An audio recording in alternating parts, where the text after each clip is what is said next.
Hello everyone. Today we will start the last three sections, the first of the last three sections in this course, and it is on surface integral, section 16.7, surface integral.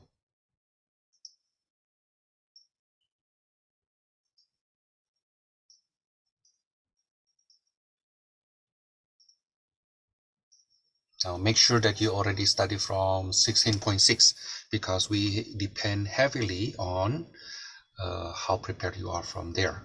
Okay, we use that a lot.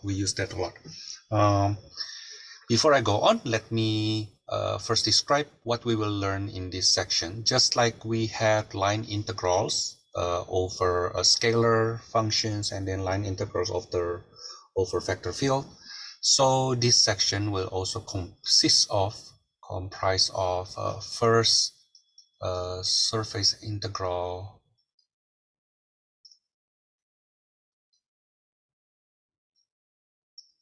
over a scalar function,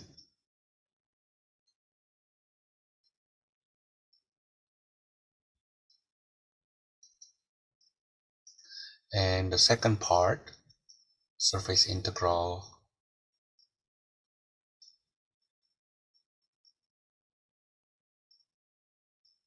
over vector field.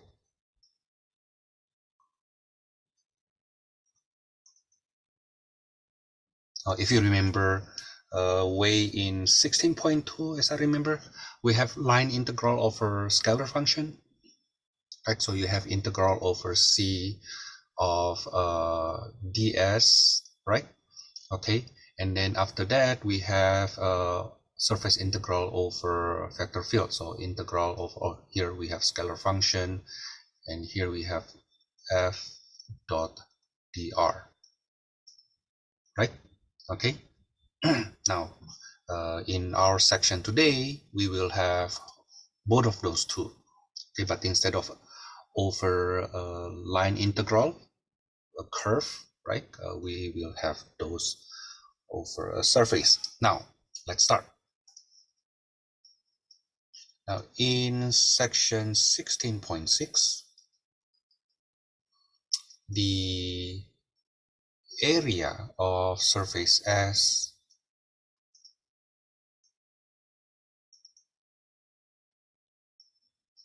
parameterized by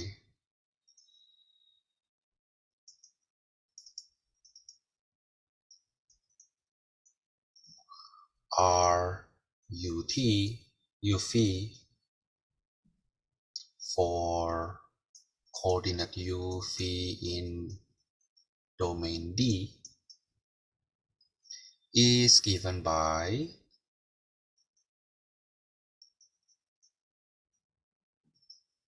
area of S, which is, we can rewrite that as double integral over surface S of ds. Now this is the first time you see this notation. Notice that my ds there, the S in my ds is a capital S, as opposed to d small s. This is the arc length thingy, right? Okay, arc length.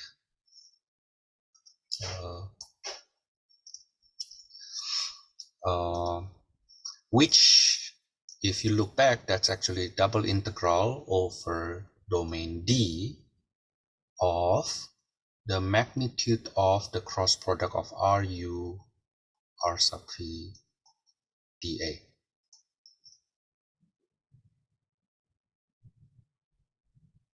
Okay. Now we will extend this with density F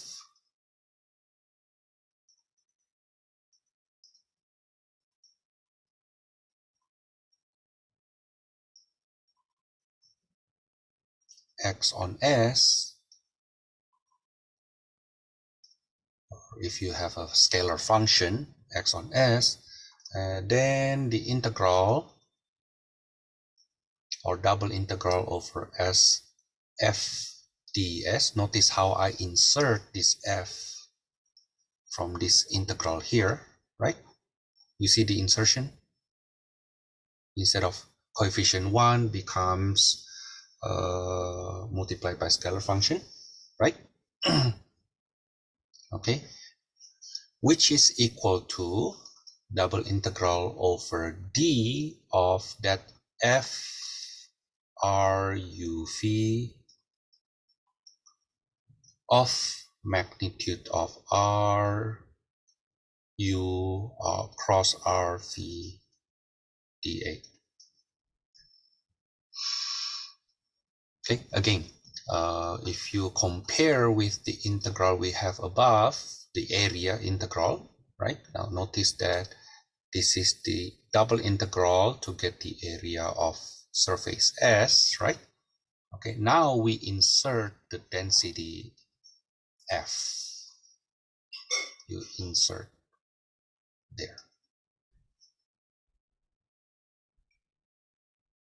Okay. Now, suppose, for example, that a scalar function f is indeed density, like the mass density. Okay, if note if that f is indeed density rho x y z, for example, okay, or whatever the parameterization, then that double integral over rho of ds is indeed the mass of that surface S.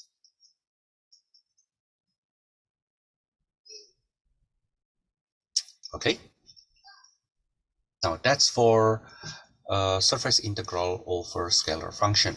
Now let's do some example. Again, I pick questions from our textbook just to make it easy for me. Okay, I start with example 1. Let me screenshot that. You will see the idea is actually quite simple. If you find this to be difficult, it's usually because of the parameterization that we're supposed to have learned well in 16.6. Okay, now I say this not saying that or you won't be able to get it. No. I mean, when I learned that before, I also have that difficulty because right after we learn that surface parameterization, the next day we need to learn surface integral, right? So which rely heavily on the surface parameterization. So if you have difficulty here, it's usually because of that surface parameterization. Okay, now suppose we have that example 1. Okay, we want to compute the surface integral over surface S of x squared ds.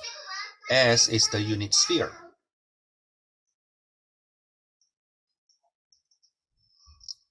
S is the unit sphere. X squared plus y squared plus z squared equals to 1. I wonder if you remember how to parameterize this. Okay, it's a sphere. It's a sphere. In fact, it's a unit sphere. Well, we parameterize this using u phi theta, where our x component is sine phi cosine theta.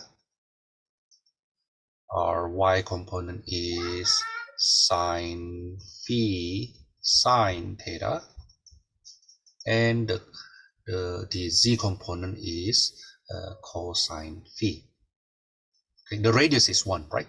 Okay, the radius is 1. So that's invisible radius 1. The rho is 1. Okay.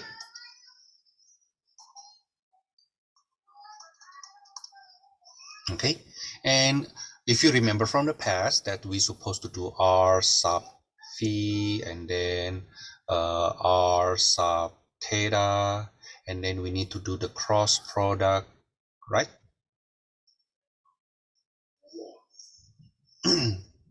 Now you will see that the cross product here, and after that we do the magnitude. After that, we do the magnitude.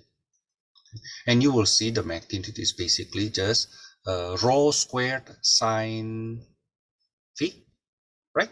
But the rho is 1, right? So it's a sine phi. No, I'm not kind of like assume that you can do it fast. No, that's not what I'm saying. What I'm saying is, if you remember the parameterization from 16.6, if we use this parameterization, then our magnitude of cross product will be that. Okay, let's take a look. 16.6. I was talking about this one here. The example 10 in my last example, right after we work it out. If it is a sphere with radius a, then we use this parameterization, the parameterization we have earlier. Okay, and then the magnitude of the cross product will end up with a squared sine phi. Now in this case, our a is 1. In this case, our a is 1. Okay, so if you happen to memorize this, because we use this a lot, right? Please memorize this. Okay, now then, when we go to our integral, double integral over surface S of x squared ds, this will be double integral over d, our x squared then being parameterized to be sine phi cosine theta.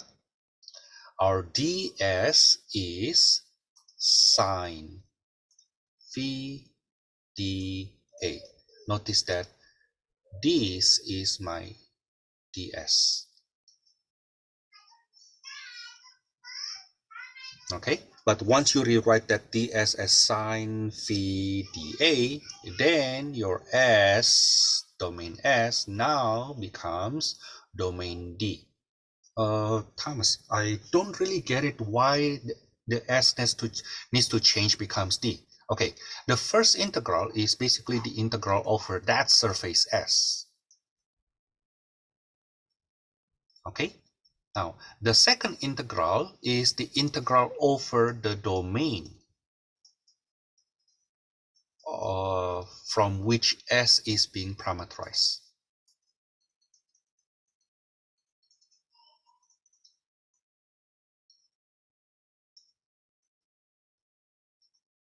This is the D.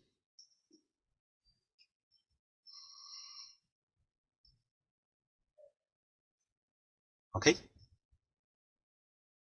Now we know that this integral is then from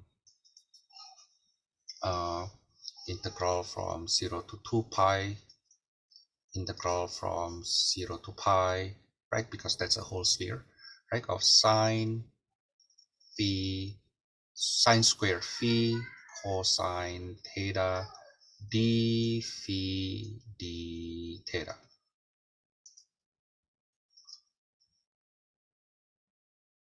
Is it okay? Oh, I forgot to insert the x squared, huh? Where's my x squared? Oh, I'm sorry, I forgot to square this part. I forgot to square this x squared. So this becomes, my bad, this becomes sine q phi cosine squared theta. Is it okay? And then from here, it's easy to integrate, especially because the domain of integration is quote-unquote a rectangle, and the integrand is separable, right? So this is equals to integral from 0 to 2 pi of cosine squared theta d theta times integral from 0 to pi of sine cube phi d phi. Okay, this is integral from 0 to 2 pi of 1 plus cosine 2 theta over 2d theta times integral 0 to pi of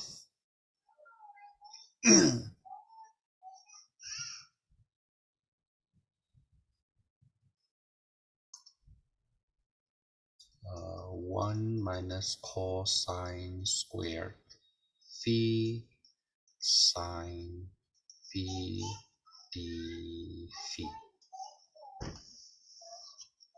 Okay, now well, integral from 0 to 2 pi of cosine theta is 0. This gives us 0. Okay, so this, the first term, the first factor will give us just 1/2 times 2 pi. Okay, then the second one, that's negative. I write it down. U equals to cosine phi. So du equals to negative sine phi d phi. Okay, so this integral then becomes 1 and to negative 1 of 1 minus u squared negative du.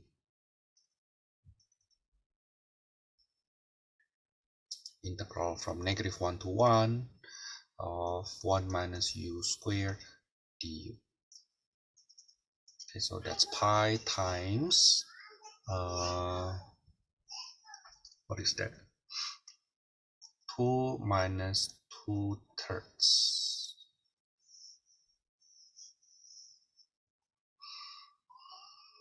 Okay, so that's actually what?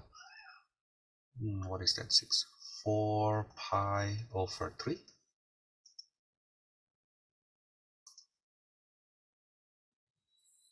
Okay, that's for example 1.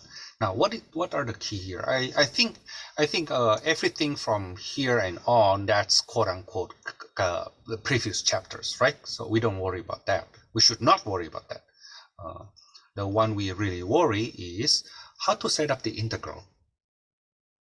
Okay, now please master this though. Please master this, how to set up the integration. Okay, basically do not rush to the integral. Focus on the setup.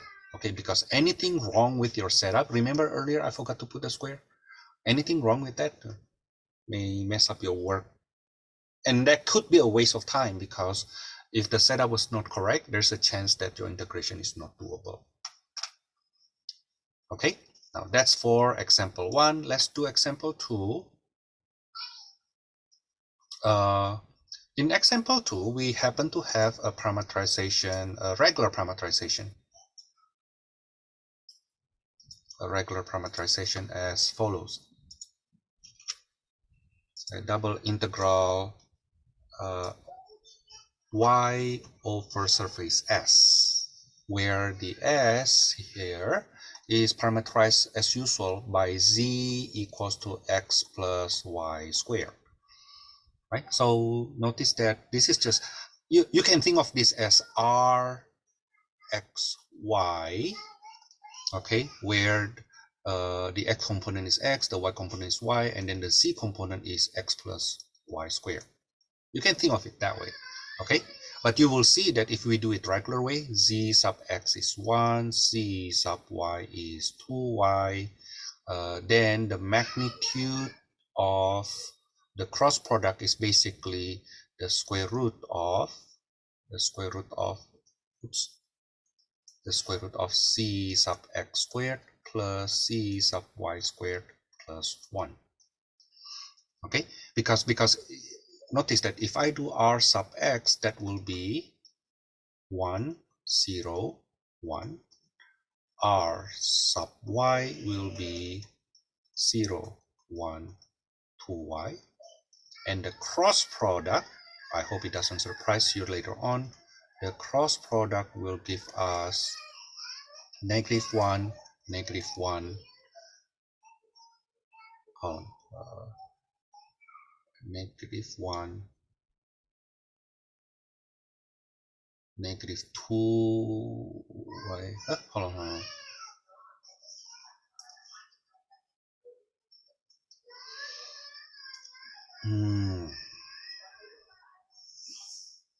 Yeah, negative 1, negative 2y, negative 1. Why does it look like that?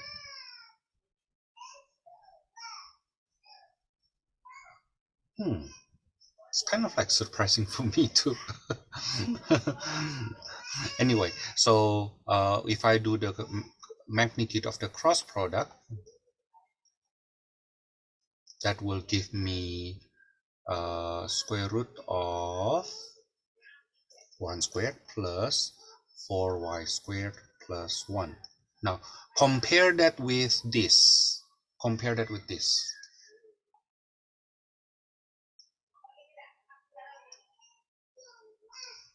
This will be square root of 1 squared plus 2y being squared plus 1. You see, they're the same, right? Well, because the factor normal to this surface, as we have seen before, is negative c sub x, negative c sub y, comma 1. That's the factor normal to this surface. Okay, now the magnitude of this factor, is this guy. Okay, so you can do it either way. In other words, you can do it with parameterization that we learned the day before, or using the parameterization we learned long time ago.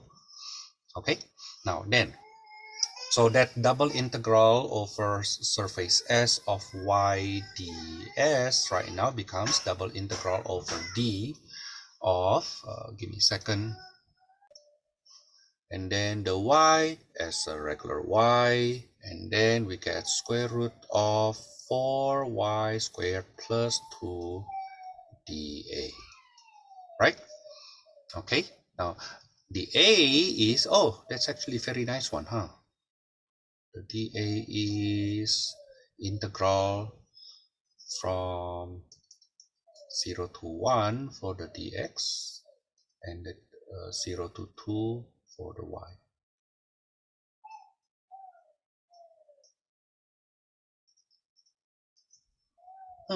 Okay, now that's independent of x, so that's just basically 1 times integral from 0 to 2 blah blah blah. But then let me do substitution. 4y squared plus 2 du equals to 8y dy, right? So this becomes 2 16 18. So this becomes u to the power of 1/2 du over 8. So that's 1/8 times 2/3 u to the power of 3/2 from 2 to 18. That will be 1 over 12, 18 square root of 18 minus 2 square root of 2. Oh, but I can simplify that though. By 3, that will be what? 18 times 3 is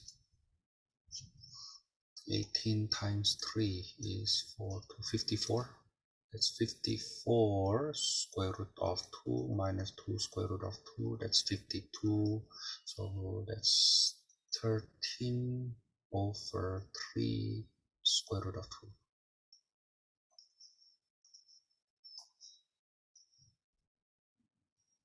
Okay.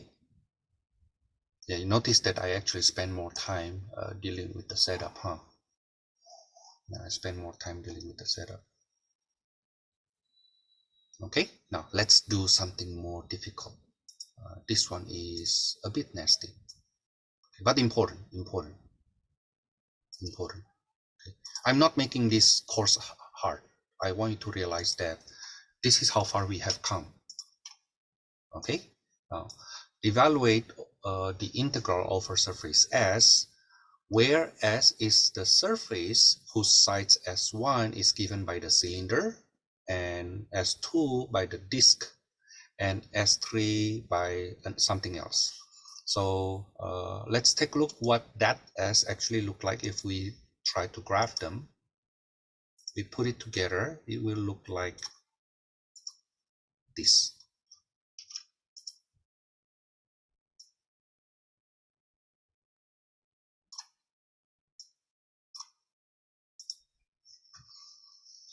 Now, why I want to talk about this surface here? So notice that this surface S is basically S1 union S2 union S3.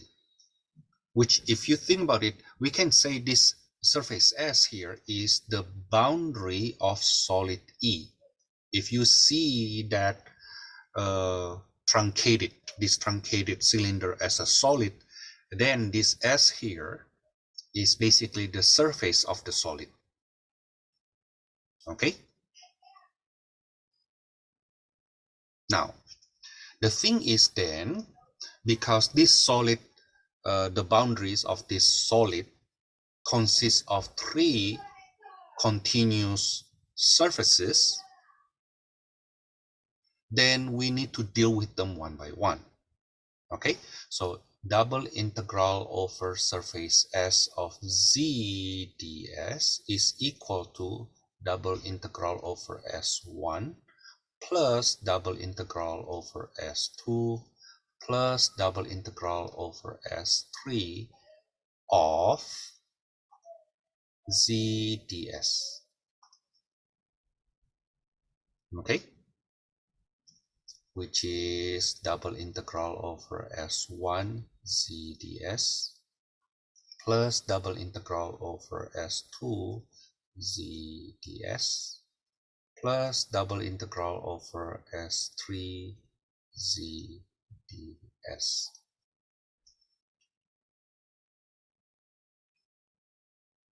Okay, where S1, S2, S3 will be parameterized differently. Okay, let's start with S1. S1 is the lateral region, as you can see from that picture. Okay, lateral region of the basically the cylinder, right? Then we think about, oh, how do we parameterize this cylinder? That's a cylinder with radius 1, right? So if you remember, we parameterize it this way. That is r theta z. Okay, where the x component is the radius is 1 is cosine theta, the y component is sine theta, and the c component is just c, right? The c component is just c. Is it okay? And r sub theta, r sub c, we're supposed to do that. Okay, and then we do the cross product, and then we do the magnitude of that cross product. I wonder if you remember from 16.6, this will give us I forgot, just 1.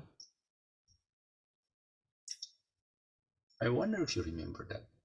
It's supposed to be r, right? It's supposed to be r. Remember the cylindrical coordinate system. If you have double integral over a cylinder using cylindrical coordinate system, it's supposed to be double integral and then r dr d theta, right? Okay, but now our r is constant 1, right? Okay, our r is now a constant 1. Let's just show the work. Okay, negative sine theta cosine theta 0, and then this is 0 0 1, such that when we do the cross product, it will be cosine theta sine theta 0. Okay, whose magnitude then, as you can see, becomes 1. Okay, now how about the domain though? The domain, of course, the theta is from 0 to 2 pi, right? Okay, it goes around the circle, but the c unfortunately is not. The c will be from 0 to 1 plus x. 1 plus x in this case is 1 plus cosine theta. Okay, now that helps us with our double integral over S1 of z ds equals to double integral over d1, this is my d1 here, okay, of z. Our z is what? Just c, right? dA, which is double integral from 0 to 2 pi, from 0 to 1 plus cosine theta of z dc d theta. Okay, with invisible one, right? Remember that invisible one? The invisible one we have here.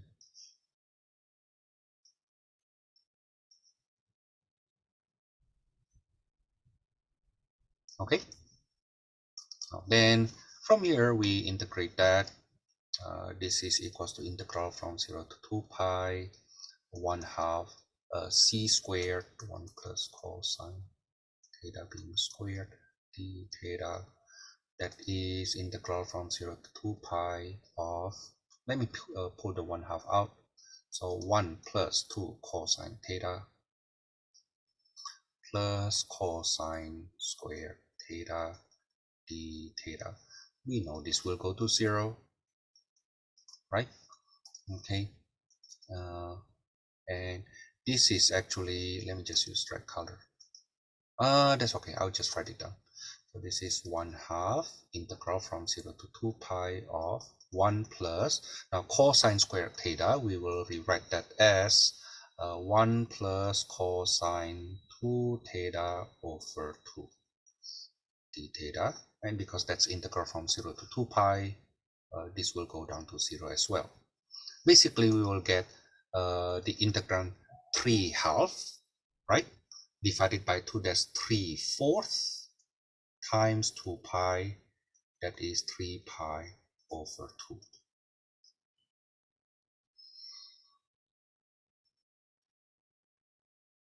Okay, now that's for S1. How about S2? What is S2? Well, that's just the disk, right? That's the disk with radius 1 on the floor, right? That's S2 is equal to the disk with radius 1 on xy plane, right? But because it is on xy plane, it means the z equals to 0. Is it right? Notice that this here is exactly the same disk with the domain of S3. S3 is this surface here, right? The top. Now the domain of that S3 is the same to S2, which is the disk with radius 1 on the ground. We deal with S3 later on. Let's still take a look on S2 first. Okay. How do we parameterize that? Well, that's x squared plus y squared less than equals to 1, right? But the equation is c equals to 0. Okay, so c sub x equals to 0, c sub y equals to 0, okay? And then c sub c is 1.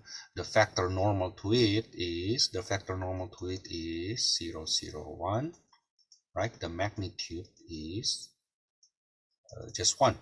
Now you will see we actually don't need it in this case for another reason. Okay, for what reason? For the reason that that's double integral over S2 of z ds. Now the thing is, like on that surface S2, okay, the z is 0. So we don't need to spend any time. That's equals to 0. Okay, but if I want to give the detail, for example, this will be double integral over domain D2 of 0 times 1 dA. Okay, which one you get it from, Thomas? This one here, this one, if I want to. Okay, while the 0 actually coming from the z itself. On that surface, z equals to 0. Okay, so without any hard time to compute, that's equals to 0. That's for S2. Now how about S3? S3 is z equals to 1 plus x, right? Okay, so the normal factor to it, the unit normal factor. I think I would just say the normal factor will be c sub x, negative c sub x, right? And then negative c sub y is 0. What am I? And then 1.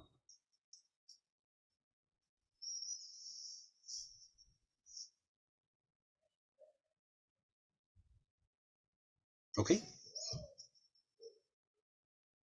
Is it okay? I wonder if you remember this. And the magnitude of that will be, I don't like to use this end though, because I don't want you, we will use this unit normal factor here as a unit, but right now this is definitely not unit. So let me not using that notation.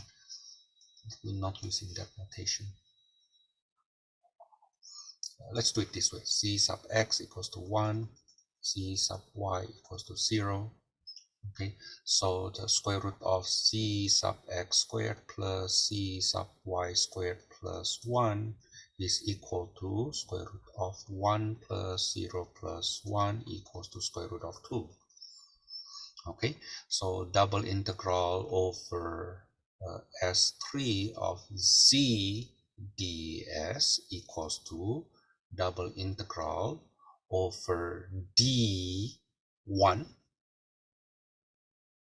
the disk at the bottom, Maybe I call that S2 because that's what we have, S2, but the z on that S3 is 1 plus x, while the ds is square root of 2 dA. Okay, take a look on this graph here. The domain of S3 on xy plane is that S2. Okay, but once you change it to S2 here, at the same time, your ds should change to radical to dA. Okay.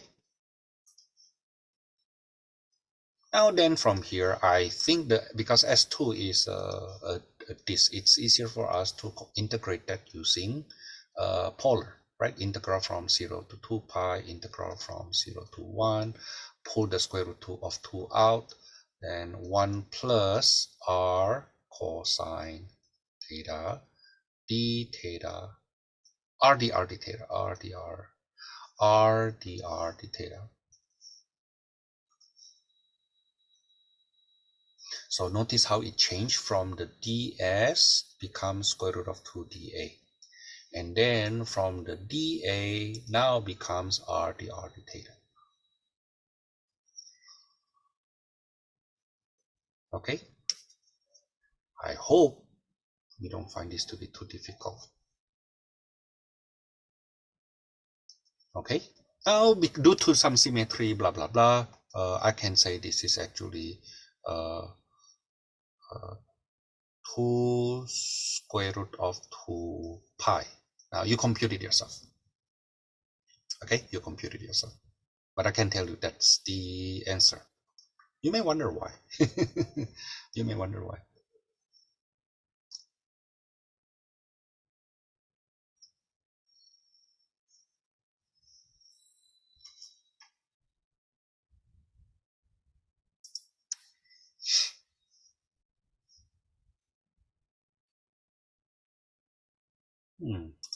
Why?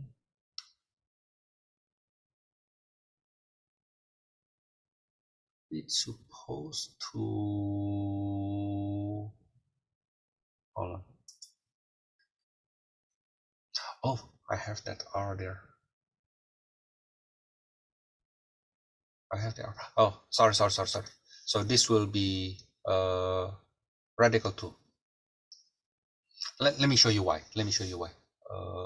I try to count it fast, but I end up messing up. This integral here equals to, I can split this, right? So that will be square root of 2 integral from 0 to 2 pi, integral from 0 to 1, r dr d theta, which is the area of a circle, right? Plus square root of 2 integral from 0 to 2 pi, integral from 0 to 1 of r squared cosine theta dr d theta. Okay, but because of the symmetry, this guy here will give us 0, while this is the area of disk,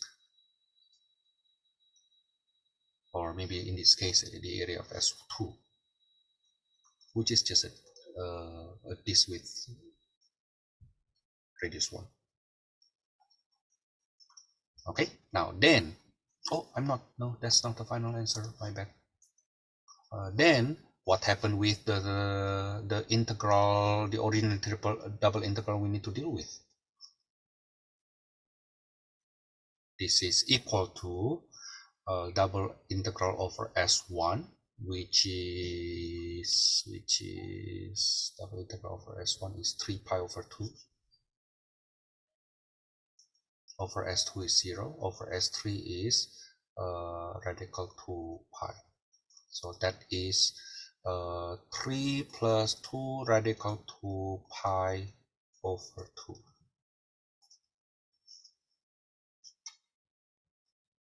Okay, kind of heavy, huh?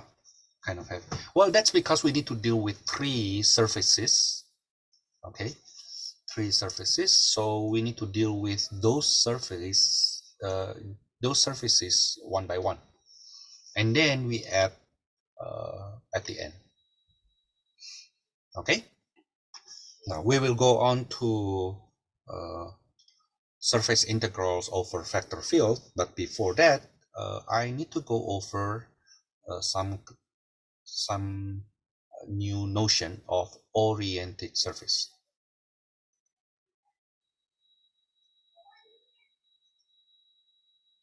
Oriented surface. It's like this though. Suppose we have a surface.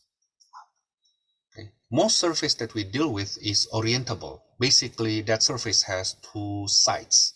Okay, like for this example, this surface here has one surface that's facing up and another surface that is facing down.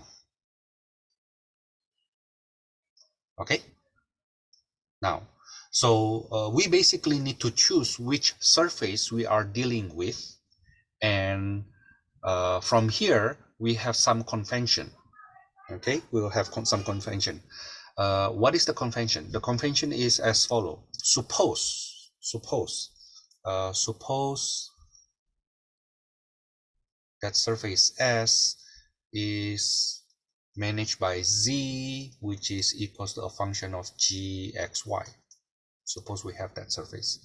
Okay, then the natural orientation, then the quote-unquote natural orientation. I don't like this word natural here, as if we already know it, but we call that basically the default orientation of that surface. This surface S here is given by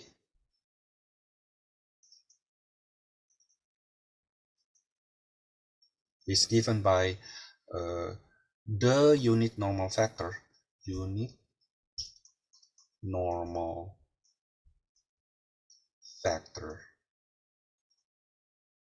n, which is negative c sub x, negative c sub y, comma 1 over that magnitude.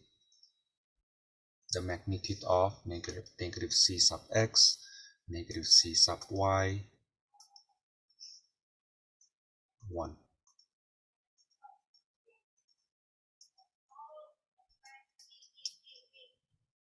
Okay, now if you remember, this factor here is the factor normal to the surface. This is the factor normal to surface S. Okay, and especially because of the Z component 1, okay, we know that this is sticking up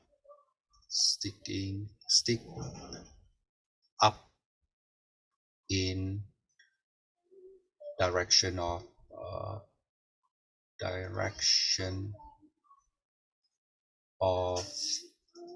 positive C. Now, why we want a positive C here? Because of this.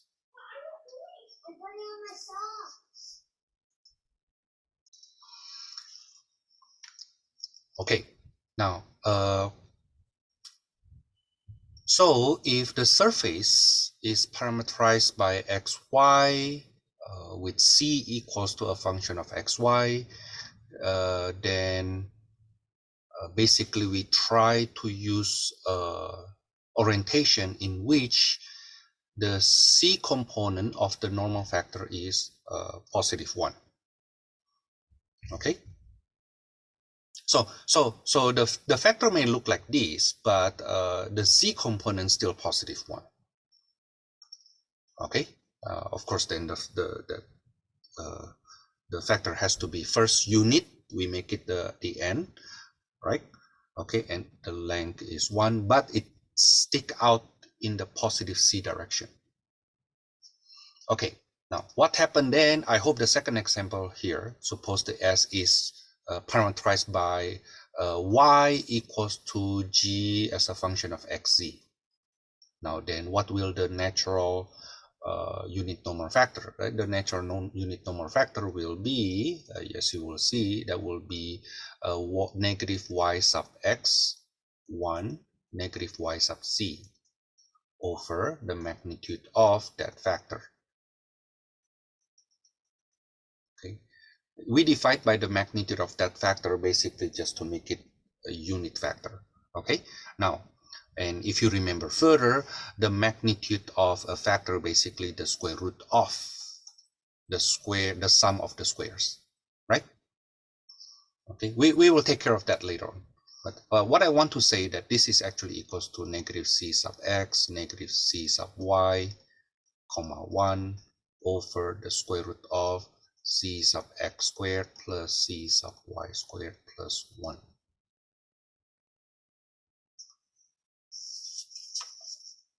Okay, now if the S is parameterized by uv, okay, then the unit normal factor will be Ru cross Rv over magnitude of Ru cross Rv.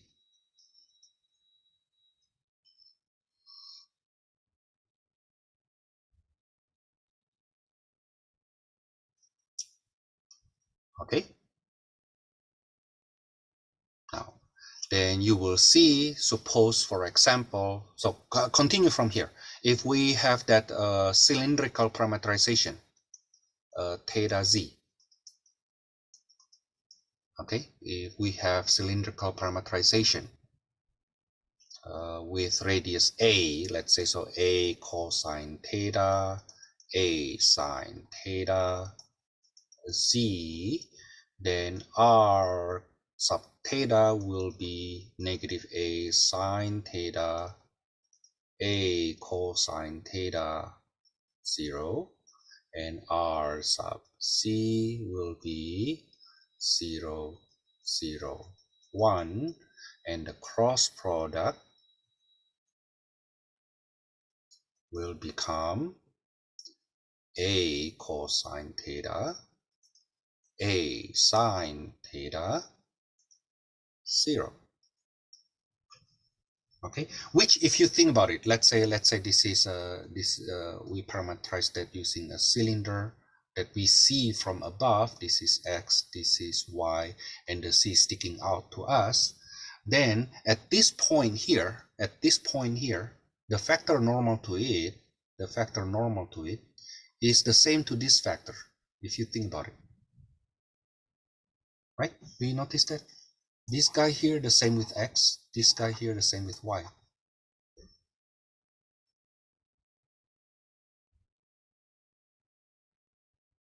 Right? Okay, so if we divide by the magnitude, notice that the magnitude of this cross product is just a, right?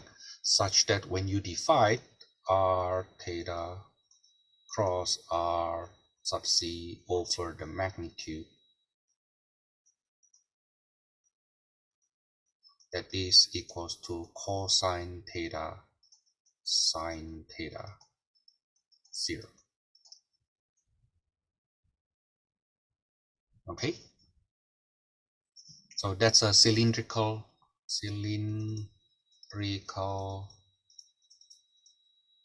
parametrization. Okay, we see that a lot. That's why we'll just do that in advance. How about the spherical parametrization, where r phi theta equals to radius a sine phi cosine theta, a sine phi sine theta, and then a cosine phi. Okay, you will see that when we do the cross product, so you do r phi and then you do r theta and you do the cross product, you will see they actually the same. Is it right? You know what? I'm not sure. Let's do it. So this will be, our phi will be a cosine phi cosine theta, a cosine phi sine theta, and then negative a sine phi. R theta will be negative a sine phi sine theta, a sine phi cosine theta, 0, right? So the cross product will be, man, that's messy, huh? That will be a squared sine squared phi cosine theta. I thought I know it, but it's not. Am I right?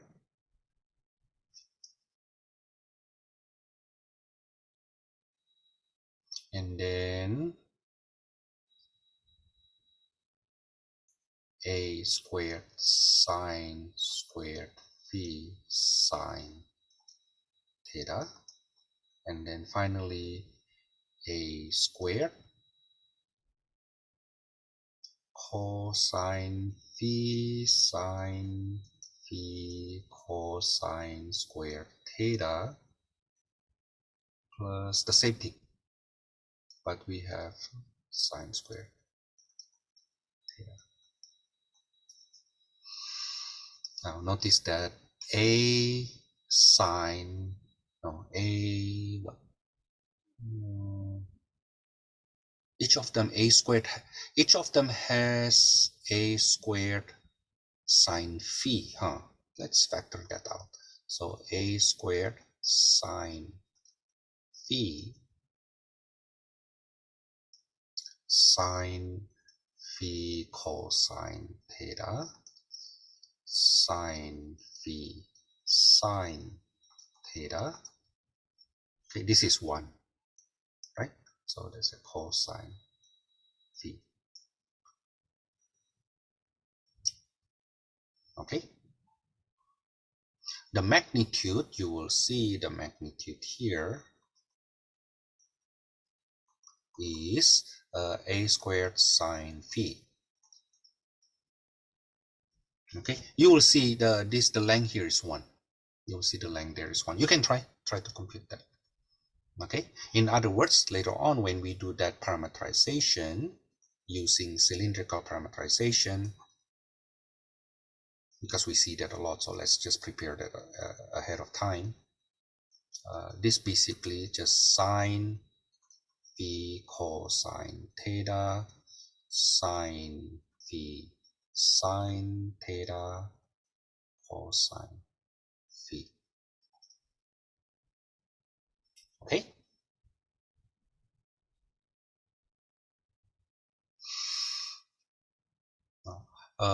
What happens if we have a closed surface? For closed surface, like the one we see in example 3, here, right? Basically, a closed surface is the surface that encloses or wrap a solid. Okay, closed surface, you can think of that as surface S, which is the boundary of solid E.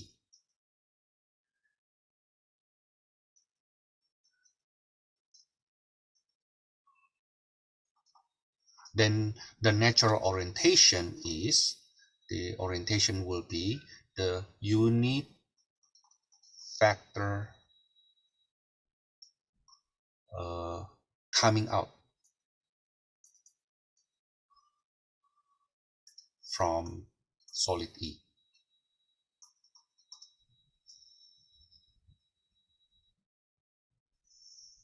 Okay, now surface integral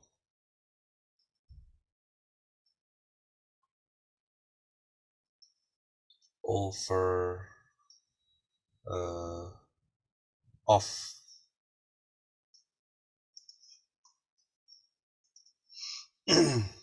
of vector field F over surface S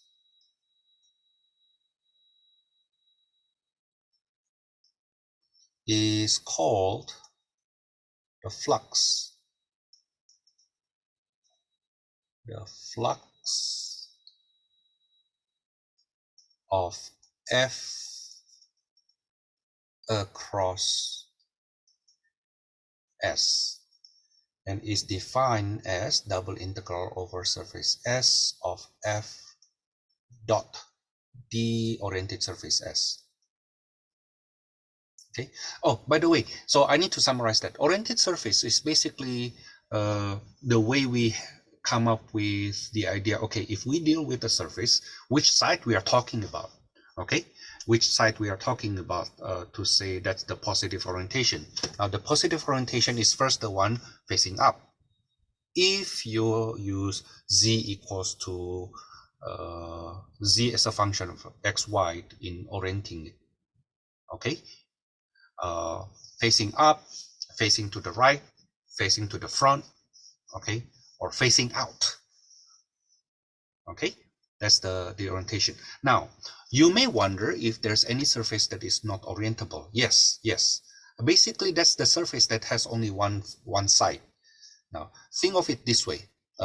It's actually in your textbook. Okay, it's actually in your textbook. Imagine you have a strip. Okay, you have a strip, so you have a one facing to us and another one facing to the back of that strip. Right now, imagine if you twist this part here, one of the sides, you twist that part, the one here on the left hand side, you hold straight. Okay, so what happened with that strip now? It looks like this.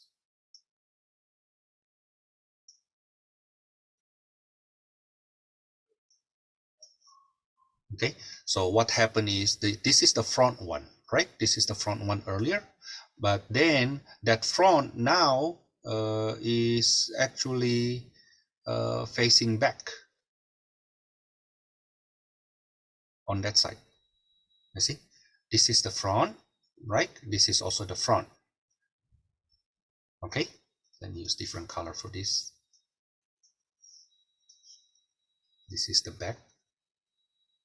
Okay, now this back one, the back one is now here facing up. Can you follow that? Now imagine if you stick this part here with that part. Imagine if you stick that way.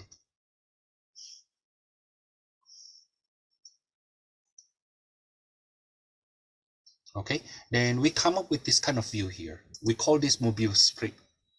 It's actually in figure number 4 of our textbook.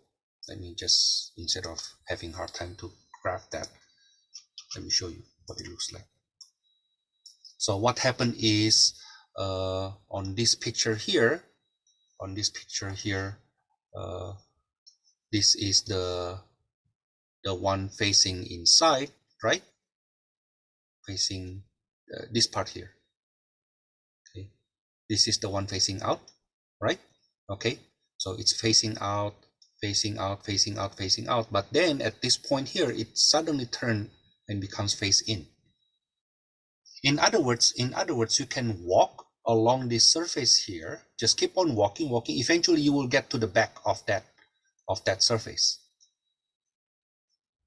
You know, okay. Now, because of that, then you can continuously walk on this surface, and eventually you get underneath the original surface you have. Okay, so that's how we create that Mobius strip. Now let me just erase this. It's not necessary for us for now.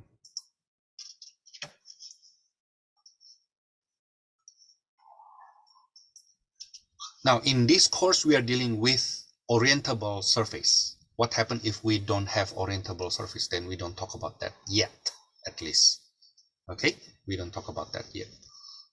Now coming back here, so this is the double integral over surface over vector field F over surface S. We call it the flux of vector field F across S. Now, if we compute this later on, we need to kind of like see that as double integral over surface S of F dot N d capital S. So notice that this guy now becomes this guy.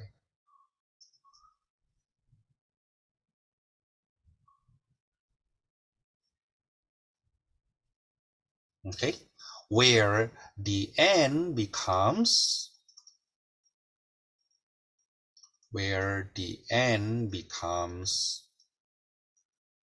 R U cross R V dot magnitude of R U cross R V. That's what the N becomes.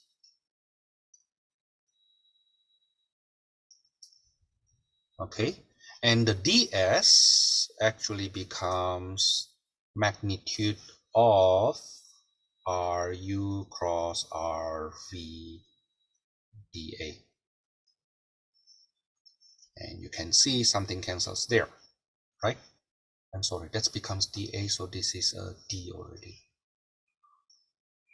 So double integral over d of f dot RU cross RV dA.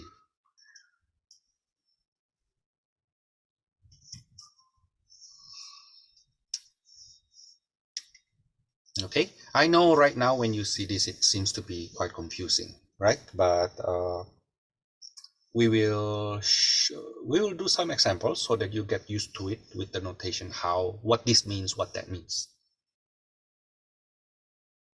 Okay, let's see, for example 4. And after this example 4, I will go over, I will take a break. Okay, and after that, we do more problems from this section. Okay, as you can tell, this section is quite heavy, right?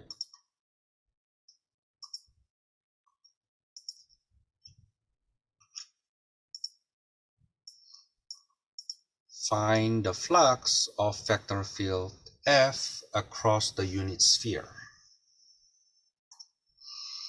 Okay, so the surface is the sphere with radius 1. Okay, so how do we parameterize that? So r phi theta, let me use this phi theta equals to radius 1, right? So that's sine phi cosine theta sine phi sine theta and then cosine phi. Okay, that's a unit sphere, a full sphere. So the theta will be from 0 to 2 pi and the phi will be from 0 to pi. Okay, now then what else? R phi cross R theta, if you remember. That's basically, oh, the same, huh? It's the same. That's basically just the R. I will write it down. This is if you see above.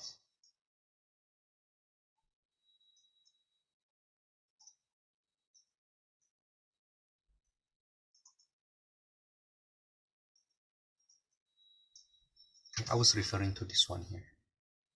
I was referring to this. I was referring to this.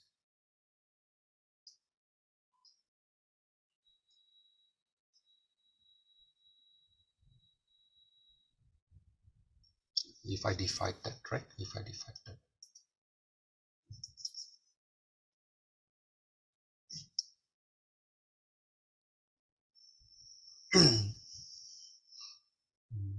It's over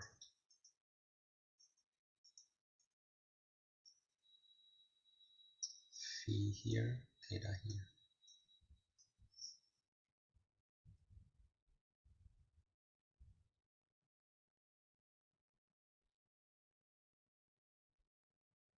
Okay.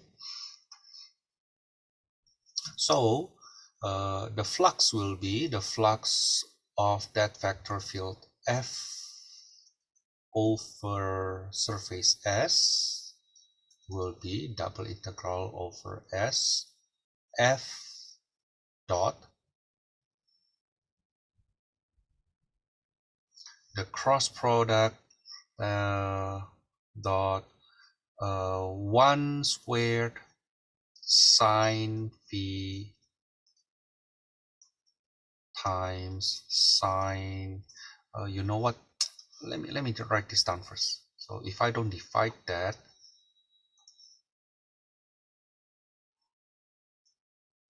the radius is 1, so this is sine phi.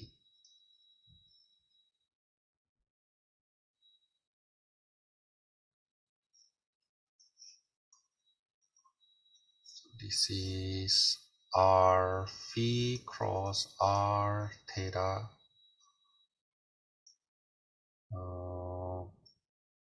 dA, but because that's already A, then this becomes D.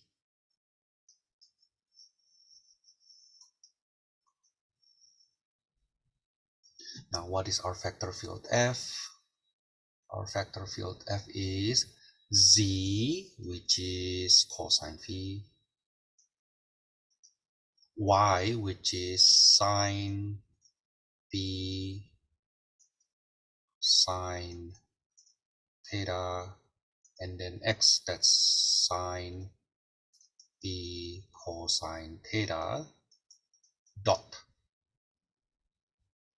sine phi times sine phi cosine theta sine phi cosine, oh, this should be sine, I'm sorry, this should be sine,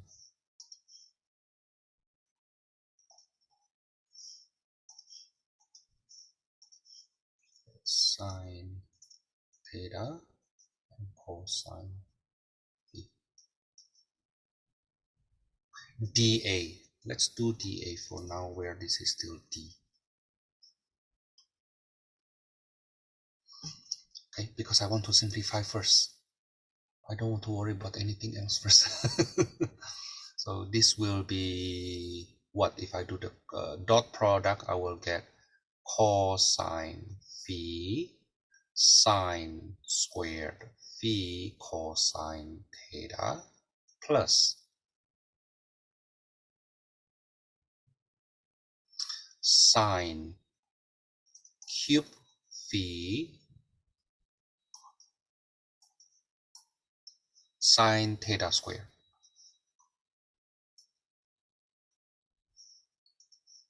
Sine squared theta plus this guy with this guy with this guy. What will that be? That's cosine phi sine squared phi cosine theta. That's sine squared phi cosine phi cosine theta.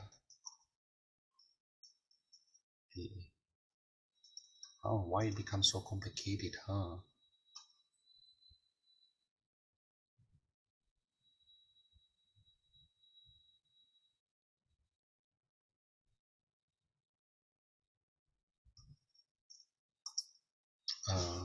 This term is the same to this term, I see, right? So let's put them together. So this is double integral over d of 2 sine squared phi cosine phi cosine theta plus sine squared sine cube phi sine square theta dA.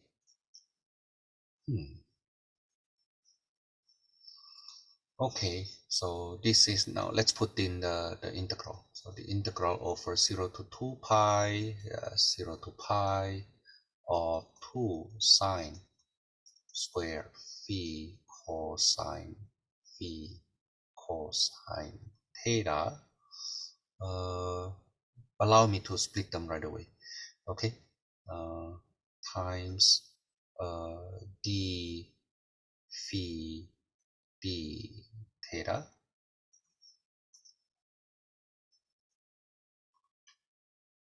okay, plus double integral to 0 to 2 pi 0 to pi of sine cube phi sine squared theta d phi d theta.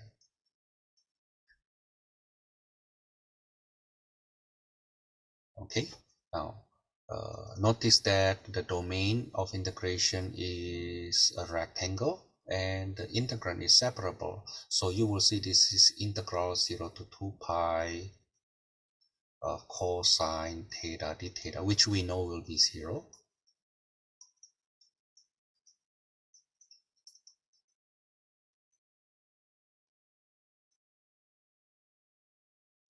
Plus integral from 0 to 2 pi of sine squared theta d theta times integral from 0 to pi of sine cube phi d phi.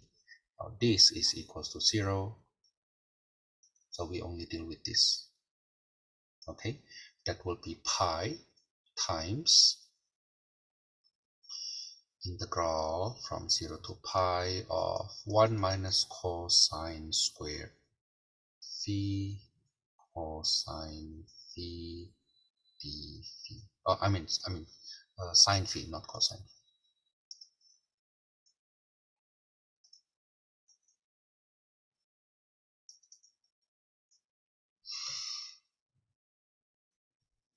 Okay, and I think at that time we already done this.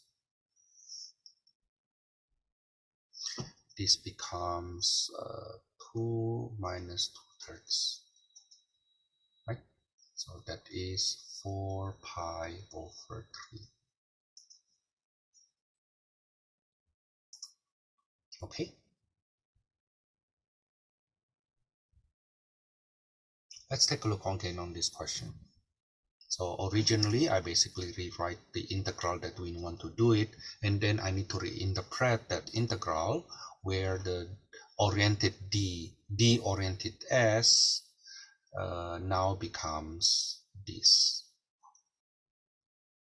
Okay, you see that it is actually more beneficial if I can just do this guy outside of the double integral, because notice that in the next couple steps I were busy with putting those things together,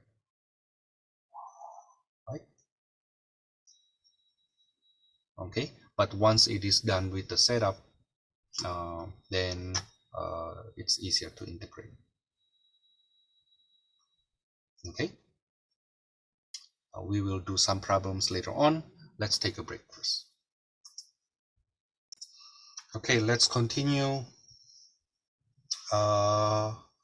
We start with 3 problems. Okay, start with 3 problems with surface integral over scalar function. So in number 6, S is the cone with parametric equations. Oh, they give us the parameterization. Very nice of them. So this is u cosine phi, u sine phi, and then u, where the u phi is element of 0 to 1 for the u by 0 to pi over 2 for the phi. Okay. So we need to find the ds, right? And then so r sub u will be cosine phi sine phi 1, and r sub phi will be negative u sine phi u cosine phi and 0. So the cross product ru cross rb will be negative u cosine phi, negative u sine phi, and u cosine squared phi plus u sine squared phi, which is just u.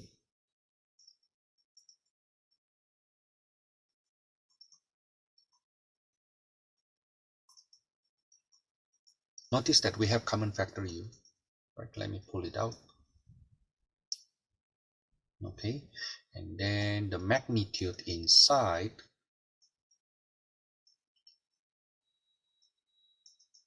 is equal to 2. I mean square root of 2. So the magnitude of ru cross rb will be u times the square root of cosine squared phi plus sine squared phi plus 1, which is just square root of 2, u square root of 2.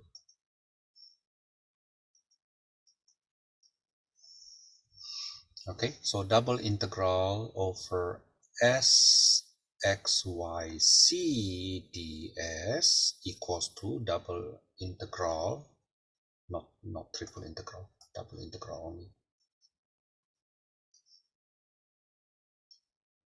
I need to change the x y z in terms of u phi. So u cosine phi, u sine phi times u times the ds will be u square root of 2 dA, and now I have this domain D. Okay, that's double integral over D, or square root of 2. I pull it out. How many u's I have? U to the power of 4. Okay, and then cosine phi sine phi dA. Now let's plug in the numbers for the D. The u will be from 0 to 1. The phi will be from 0 to pi over 2. U to the 4th. Sine phi cosine phi.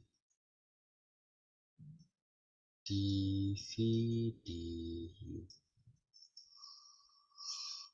That is square root of 2. And then for the u is 1/5. And for the phi will be 1/2. Is it right? I'm not sure, but I think so. So this is square root of 2 over 10. It is separable and the domain is rectangle, so I just integrate in terms of u. I get 1/5, and integrate the sine phi cosine phi. I get 1/2 sine squared phi. Right? That's what we get. Okay. Number 10. S is a part of the plane 2x plus 2y plus c equals to 4. If we imagine what the graph looks like, it is x over 2 plus y over 2 plus c over 4 equals to 1. So the x-intercept is 2, 0, 0, y-intercept is 0, 2, 0, and the z-intercept is 0, 0, 4. So approximately that's what the plane looks like. That's the S that we are dealing with. Okay. Now, if that's the S, let me highlight that S. If that's the S, then what is the domain? It depends on which domain you want to play with.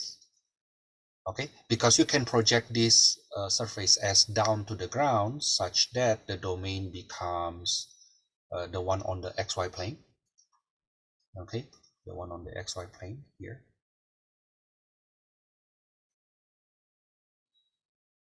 Okay, if you project that to the ground. Okay, you can also project that to the left wall. You can also project that to the right wall. Now, so the complexity, it's not complex. I'm sorry, I said it wrong. You have different ways to do this. Okay, you have different ways to do this. So let me first use this as my domain D. Okay, okay. So given that S is 2x plus 2y plus c equals to 4, then the gradient of the surface, let's call that G, X, Y, Z, as our surface, like the gradient of G, if of course normal to that surface S, right? And then the gradient of G, therefore, is 2 to 1. Okay, suppose we use Y, the C as our uh, factor that is normal to D, right? Okay, so the C component of that normal factor has to be 1. Okay, then the double integral over S of xz ds is now becomes double integral over D, the green part. Okay, double integral over D of x, and the z will be 4 minus 2x minus 2y, because the D is in terms of the in terms of x and y. Okay, so this is double integral from 0 to 2 and then from 0 to 2 minus x, right? Because the domain now looks like this. This is the D, this is 2, this is 2, this is x and y, right? Okay, of 4x minus 2x squared minus 2xy dy dx. Okay, let's compute that. Let's compute that. This is integral from 0 to 2 of 4xy minus 2x squared y minus xy squared from 0 to 2 minus x dx.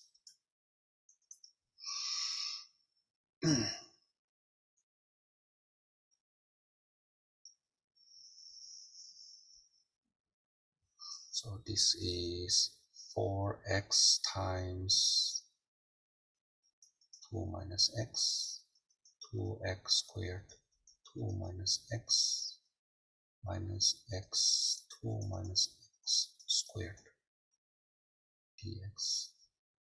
I wonder if there's any way for us to factor it to simplify the computation, basically. Actually, let me just do it this way. Instead, let me just see this as 2x 2 minus x. I'm sorry, this one here. This one here as 2 times 2 minus x, right? Such that when I integrate that, I get 2 um, sorry. I'm missing something. 2x is supposed to be 2x. It's supposed to be 2x here. So I have 2x, 2 minus x, y, right? Okay. So I have 2x, 2 minus x, and now the y to another 2 minus x. So I can factor the x at 2 minus x squared. Right? Dx. Okay. So I think this is nicer. Easier to integrate, hopefully. When I do substitution, u equals to 2 minus x, so the u will be negative dx. So that's 2, this is 0. X is, this is 2 minus u, u squared, negative du. That's integral from 0 to 2, 2u squared minus u cubed du. That's 2 over 3 u cubed minus 1/4 u to the 4th from 0 to 2. That would be 16 over 3, 16 over 3 minus 4, 12. That's 4 over 3.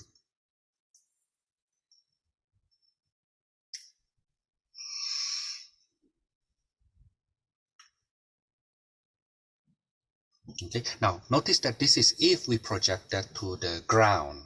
Okay, we project that to the ground on xy plane. Another way to look at this, so this is that I will do the second method of doing this problem. You know what? Let me do it below. Let me do it below. Give myself some space.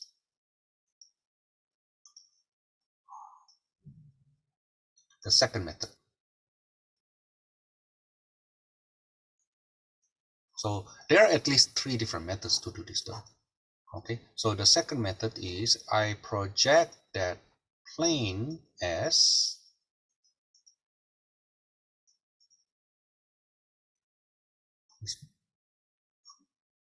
plane S here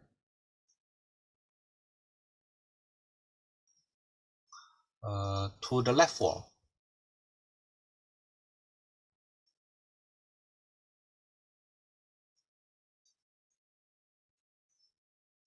Okay, this is 2, this is 2, this is 4, right?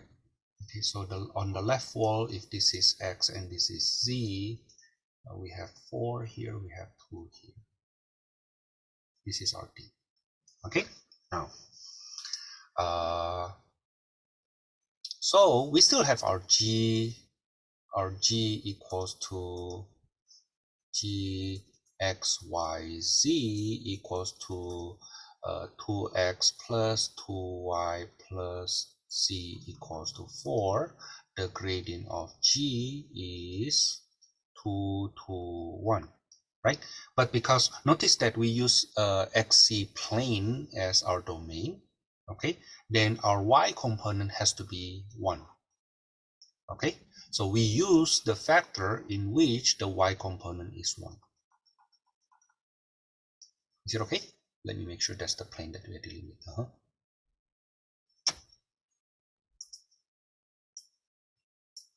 Now, then the double integral over xc ds over surface S now becomes double integral over d, but notice that my d is this triangle region on xc plane.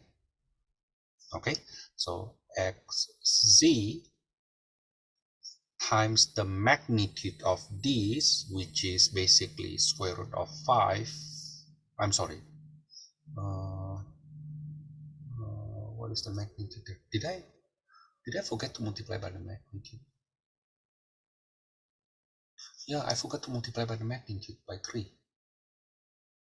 The magnitude of that g is 3. So I need to multiply by 3. I'm sorry.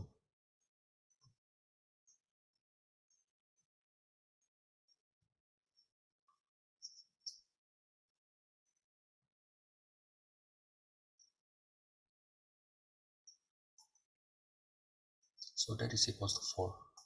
Oh, I forgot to insert that. Good thing I do it second time, huh? Otherwise, I miss it badly. Okay, so this will be the magnitude here is 3/2. Okay, so I multiply by 3/2 dA. Okay, that's integral from 0 to 2 for the x. For the y will be from 0 to 4 minus 2x x c 3/2 dc dx. So this is 3/2 integral from 0 to 2 times 1/2 x c squared from 0 to 4 minus 2x.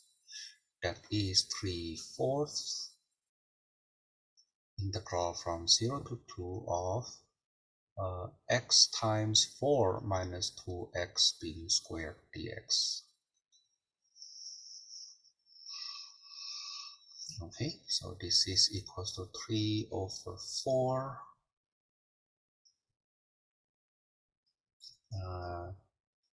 integral. Actually, I can factor the 2 squared out, right? Times 4 integral from 0 to 2 of x2 minus x squared dx, which I think we already computed earlier up there,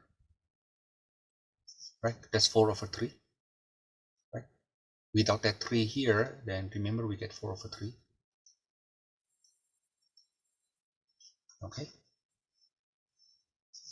so this is 3 times 4/3, that's 4. Same result, right?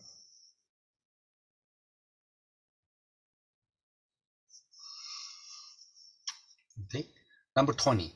S is part of the cylinder, x squared plus y squared equals to 9.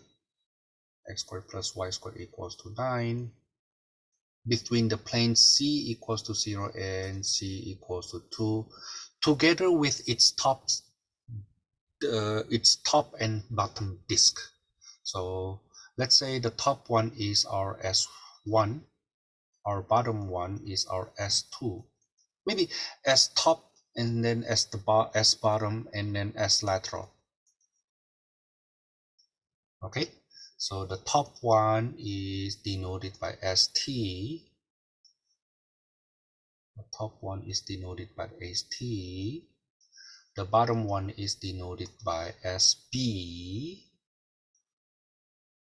And then the lateral one is denoted by SL.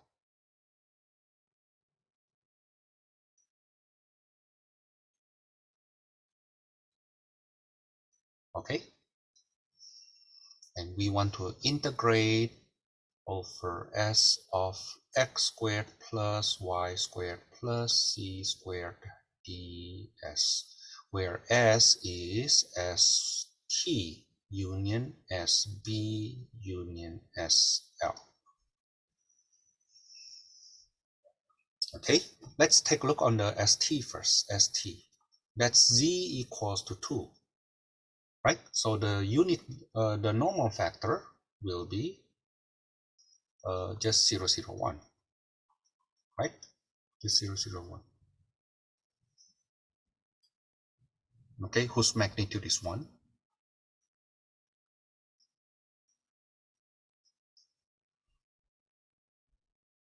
Okay, so the double integral over st of x squared plus y squared plus c squared, that is equals to double integral over domain D now, which is basically SB, right? Okay, but at the surface T, we have x squared plus y squared plus 2 squared, because the c equals to 2, which is 4, and times 1 dA. Okay, which is equal to integral from 0 to 2 pi, integral from 0 to 3, because that's a disk with radius 3, right? Okay, and then r squared plus 4 r dr d theta. That is equal to 2 pi times the integral inside, integral from 0 to 3 of r cubed plus 4r dr.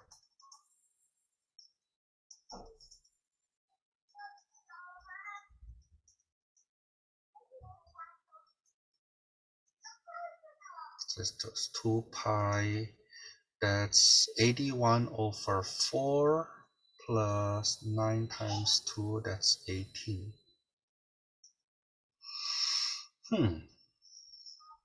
What will that be? That's 81 over 2 plus 9, plus 36 pi.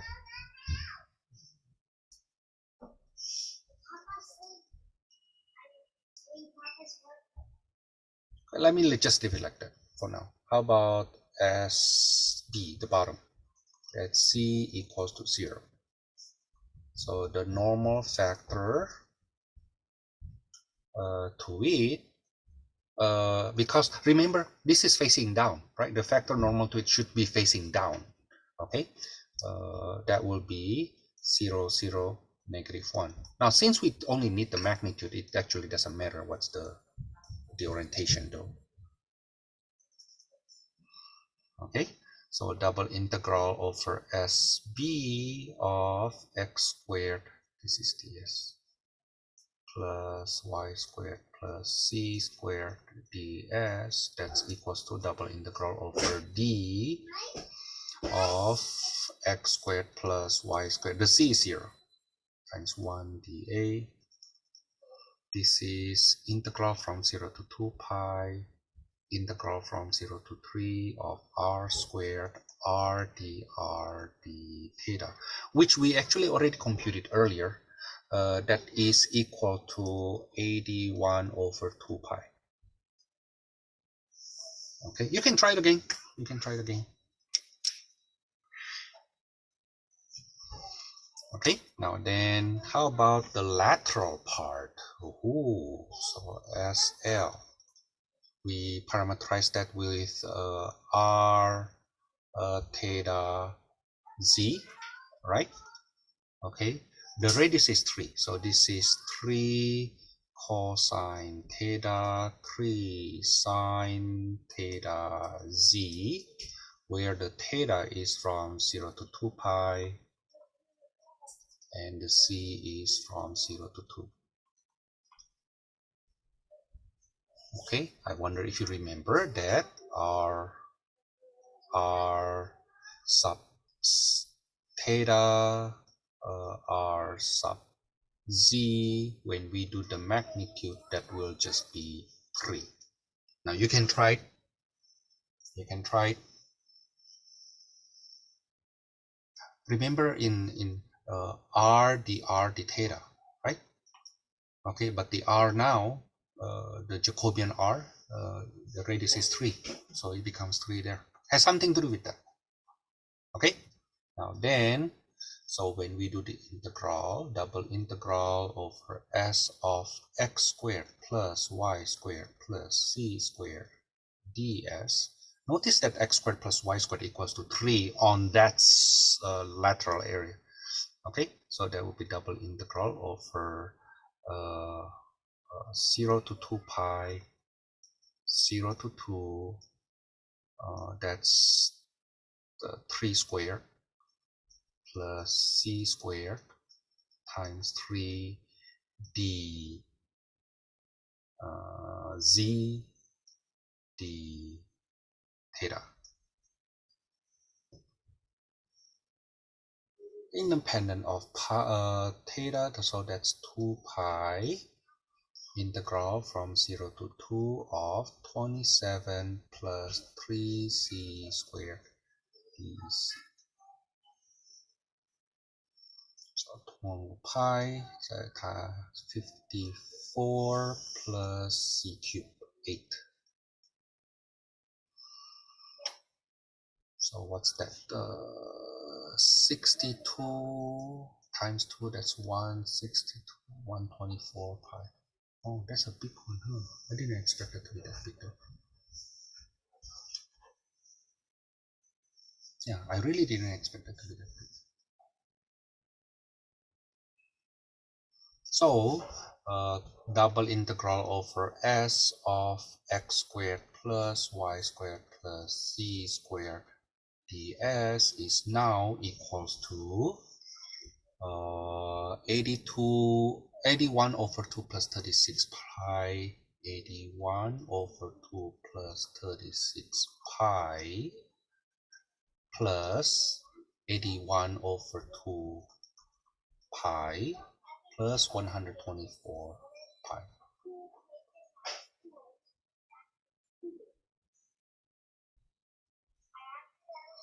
Okay, so I get 81 plus 36 plus 124 pi. Oh, what's that? 160, 241 pi. Okay. Suppose we continue with number 24. This time we want to compute the flux over surface S. We have that vector field F, and then we have that surface part of the cone between planes C equals 1 and C equals to 3 with downward orientation. Ah, that one's the problematic one. Huh. Okay, so if we want downward orientation, so C sub x equals to 2x over square root of x squared plus y squared. C sub y is y over square root of x squared plus y squared. The upward orientation will be the upward orientation is negative c sub x, negative c sub y, 1. That's the upward orientation, right? So the downward orientation will be no, I should not use n. Don't use n. The downward orientation will be plus c sub x plus c sub y negative 1. Okay, so the factor normal to it will be normal factor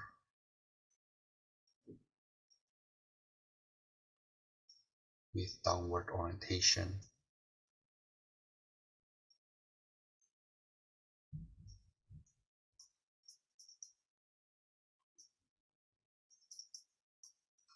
will be x over square root of x squared plus y squared, y over square root of x squared plus y squared negative 1. Okay, the vector field F in terms of x, y, z will be negative x, negative y, z cubed. Okay, but the thing is, it is on the cone though. It's on the cone. Okay, so we need to change the z. Becomes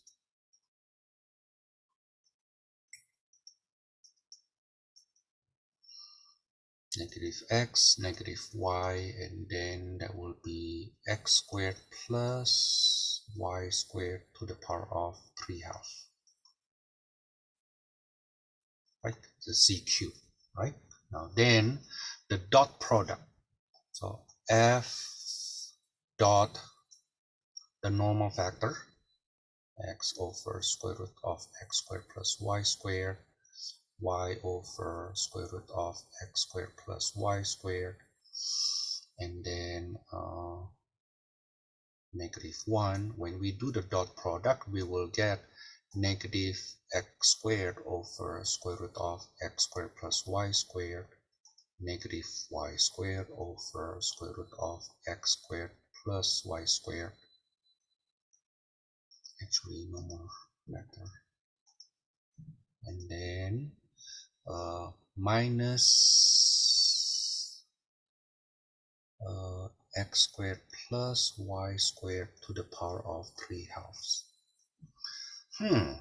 You know what? I can actually make it like this. This is negative of x squared plus y squared over square root of x squared plus y squared minus x squared plus y squared being squared over square root of x squared plus y squared. Is it right?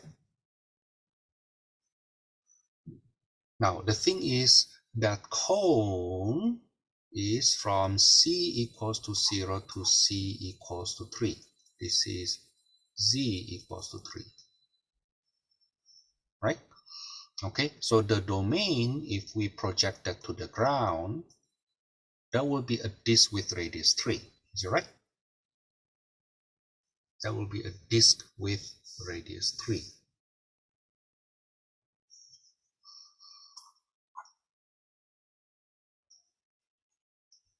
Okay,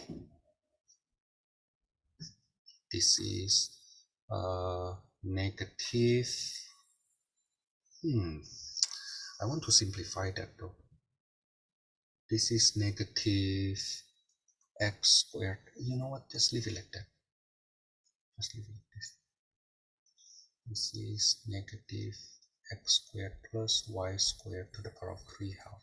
I want to say this is negative x squared plus y squared to the power of 1 half minus x squared plus y squared to the power of 3 halves. Okay. But this basically becomes negative r minus r cubed, right? If we make them into polar, right? Okay, so double integral over s vector field f dot ds now becomes double integral over domain D of negative r minus r cubed r dr d theta, where the r will be from 0 to 3, the theta will be from 0 to 2 pi.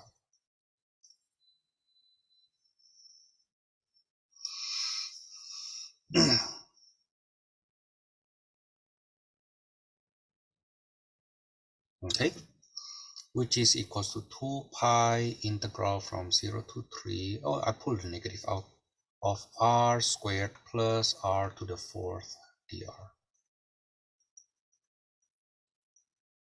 So 1/3 r cubed plus 1/5 r to the 5th from 0 to 3.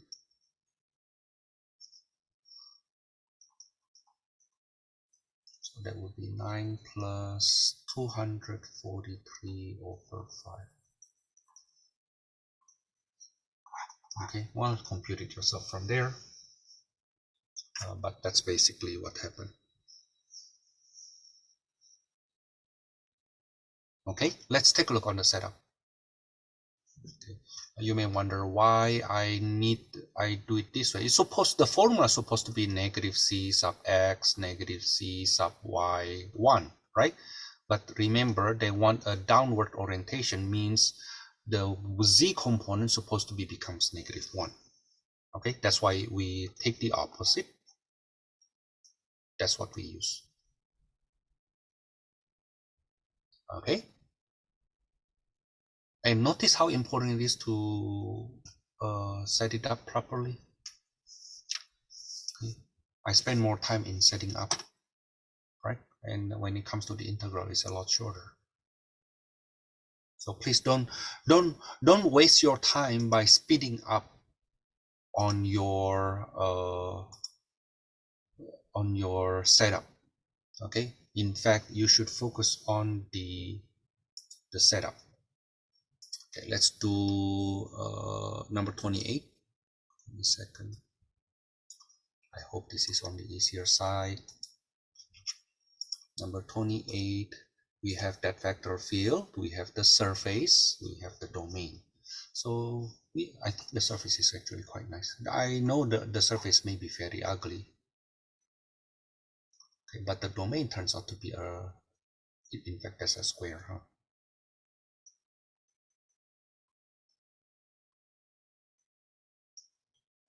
So this is the surface, this is the domain D. Okay, and it is outward orientation. Oh, that's nice. So the gradient of G will be negative c sub x, right? Negative c sub x, that's negative e to the y. Negative c sub y, that's x e to the negative x e to the y, and then 1, right?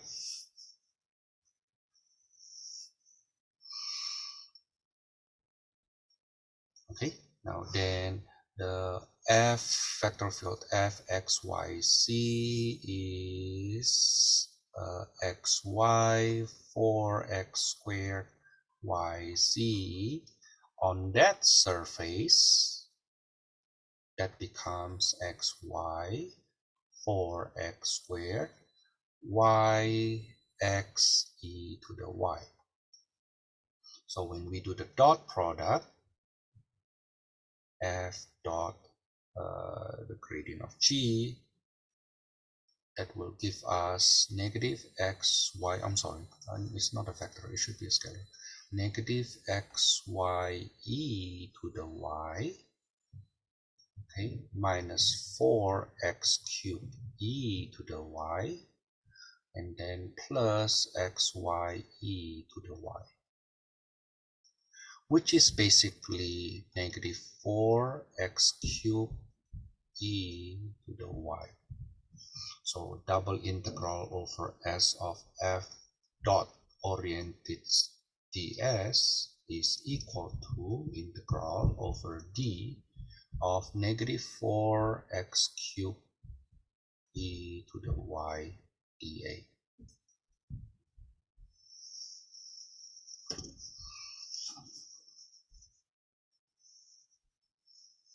Okay.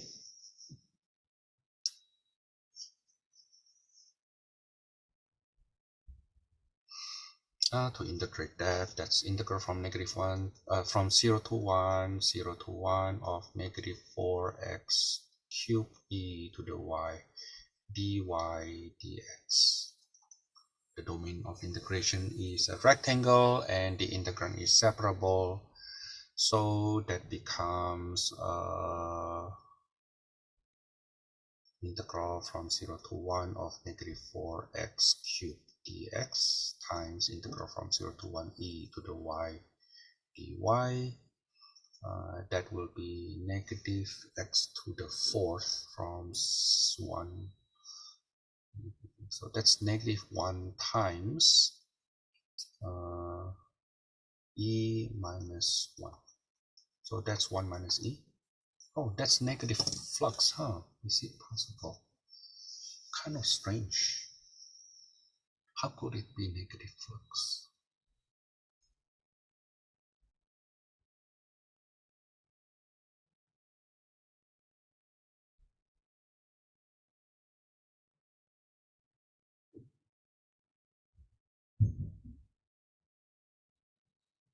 Yeah, honestly, I don't understand why it can be negative flux.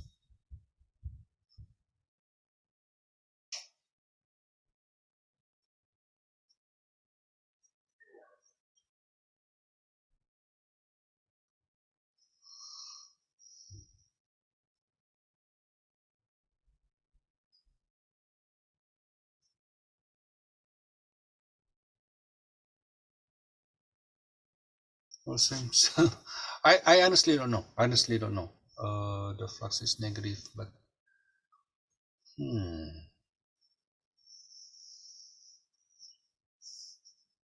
well, it could be. I don't know. I don't want to interpret that for now.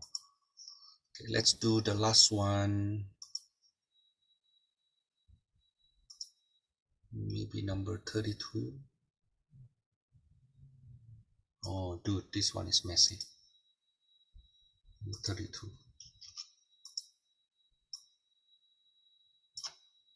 Okay, we have the vector field on the surface tetrahedron with the vertices 0, 0, 1, 0, 0, 0, 1, 0, 0, 0, 1. So these actually have 4 surfaces. The one on the ground, call that S1. The one on the left wall, call that S2. The one on the right wall, call that S3. and then the slanted surface called that S4. Okay. Now, remember, notice that this surface actually, this surface here is actually the wrapper of the tetrahedron, right? So for S1, we will use, 0, 0, -1. Not 0, 0, 1, not 0, 0, 1, 0, 0, -1, because it is a wrapper of a solid.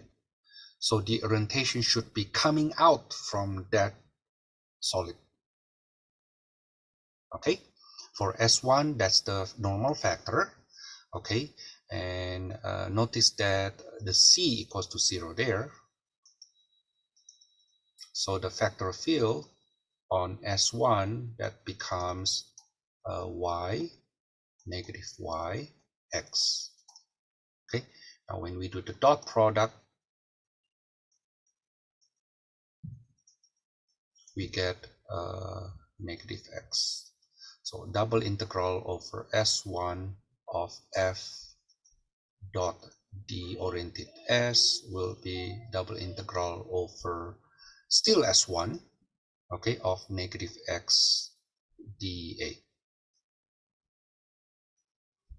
Okay, so that's integral from 0 to 1, integral from 0 to 1 minus x, -x dy dx. That's negative integral 0 to 1, x 1 minus x dx. That's negative 1/2 x minus 1/3 x cubed from 0 to 1. That's 1/6. That's negative 1/6. That's for S1. How about S2?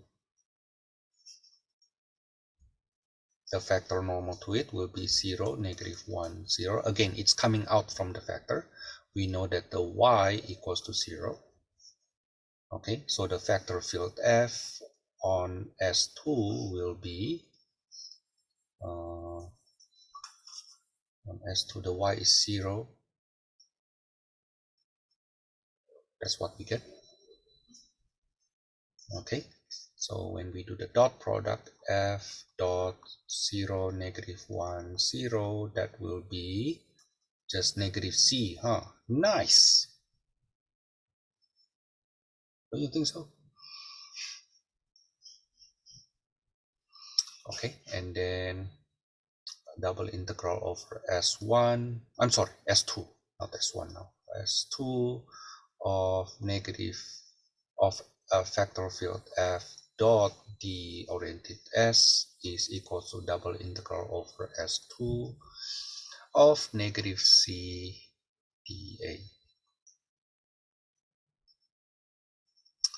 That's integral from 0 to 1, integral from 0 to 1 minus c, -c dx dc.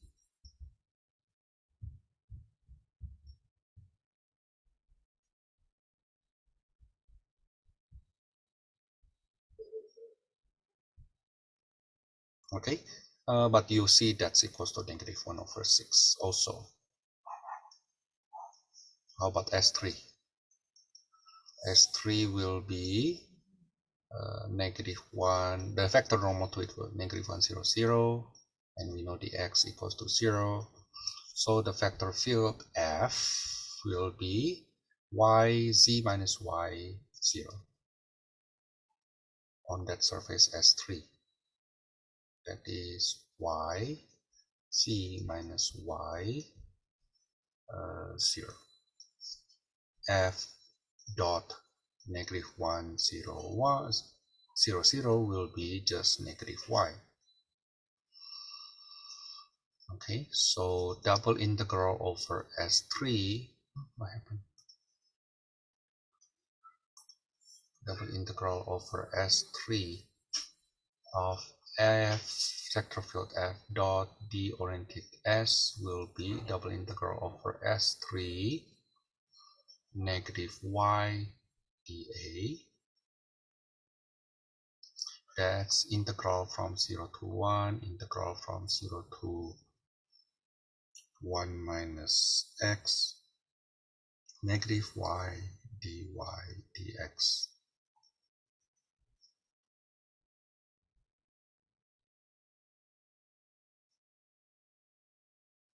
Yeah, because it looks like this. I'm sorry, y and c, dy dc.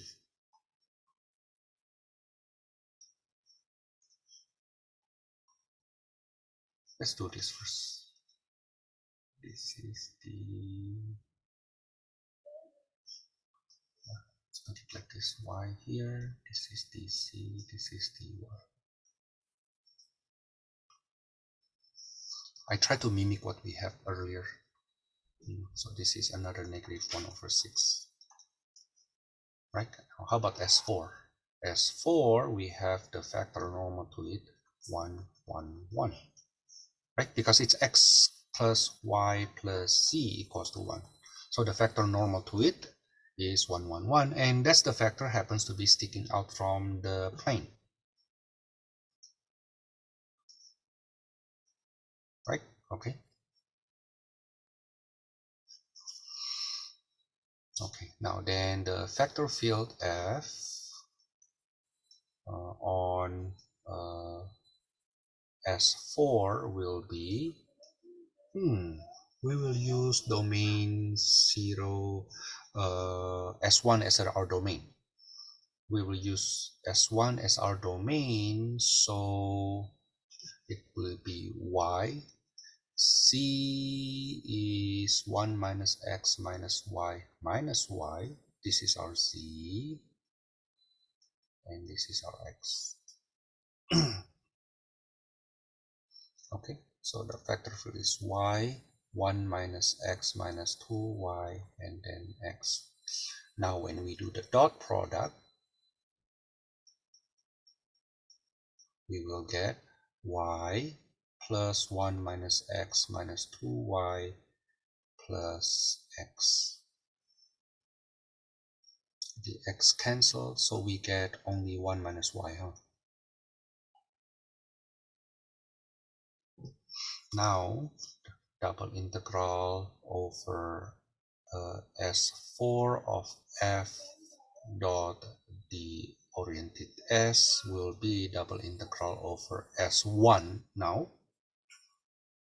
okay, of 1 minus y dA. Integral from 0 to 1, integral from 0 to 1 minus x, 1 minus y dy dx.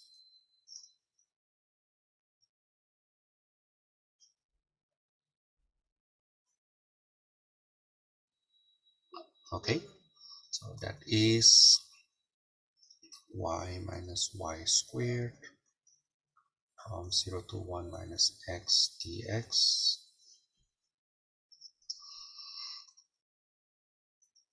That's y times 1 minus y.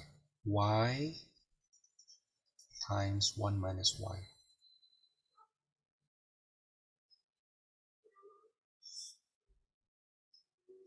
Oh, over 2.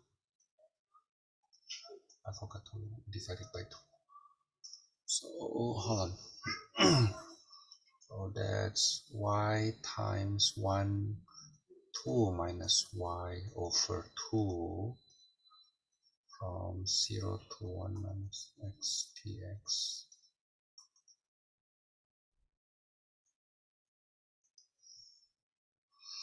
Hmm. 1/2, 1 minus x, x minus 1. I think I'm working too hard for that.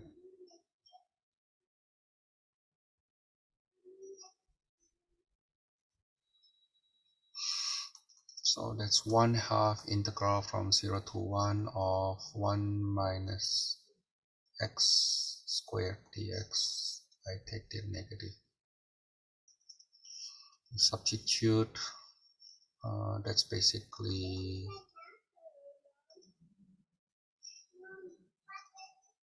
So that's negative 1/4. Okay, so we get all negative. Okay, so double integral over s of f dot ds will be negative 1/6 minus 1/6 minus 1/6 minus 1/4. That's negative 3/4.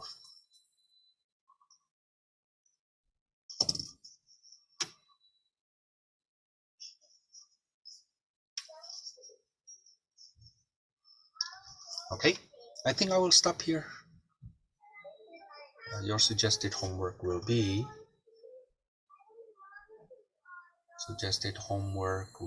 from number 4 to number 32 and then 39 to 49. Okay, that's for today.